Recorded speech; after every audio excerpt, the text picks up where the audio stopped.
I was having an interesting discussion with a professional rugby player, just a casual chat a few weeks ago, and we were talking about how particularly rugby teams like to win or have this pattern of winning or pattern of losing. We were talking in particular, we were at the Stormers game, and I said, I've noticed the Stormers like to be behind so that they win at the end.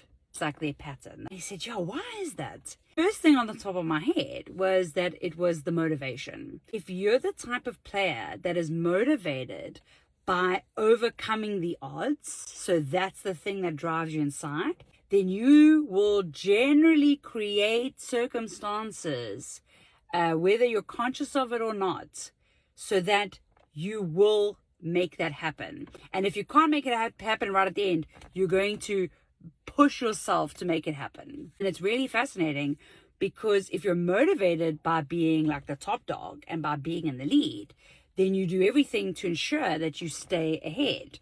Your defense changes, your attack changes, because your mentality around how you're motivated is different. If you're the type of player who loves that feeling of defying the odds, of like getting people to go so that you can be like, yeah, I told you, you guys didn't give me enough credit, nobody believed in me and I proved them wrong.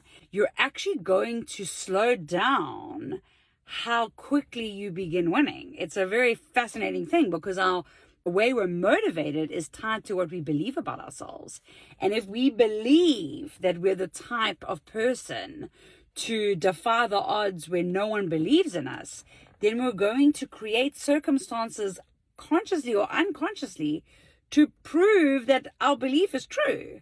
And this is why it's so interesting to work on your mental game, because you might have a belief about yourself, a belief about your team, about your teammates, about your fans, about what people think of you.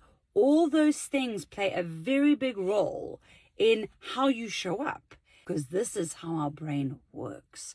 Our brain starts with a belief. That belief is the filter through which we think. Those thoughts are what create our emotions. And sometimes our emotions are triggered by something, but very often a thought is what's triggering our emotion. And then our emotions drive our actions.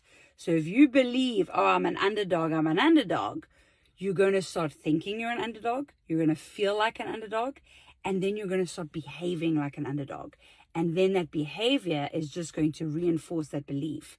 And it's going to create these circumstances where you go, oh, it's because I'm an underdog. If you're wanting to change that motivation, check in with what you believe about yourself, what you believe about your teammates, what you believe about the players. Check in with that, because if you adjust that, some really interesting stuff starts happening. Check in with your motivation. If you find that you're in a team, guys tend to maybe you start out really strong and then you kind of fizzle out, push and push and push until you right at the end, all of a sudden everything goes, according to plan. It could be a part of the belief system of that team and how the team is motivated and how the players are motivated. If you are in a team that is not really getting off the ground, it's not getting the momentum that they need, check in. What does the team believe about itself? What is it that is going on? How is that team motivated? You'll probably find some really interesting stuff. If you'd like to set up a coaching session with me, you are welcome to message me. You can comment on this video. You can send me a private message. And all my details are across social media. You can find my website or my email address almost anywhere. Do a little bit of digging and you'll find me. Cool. I look forward to seeing you in a coaching session.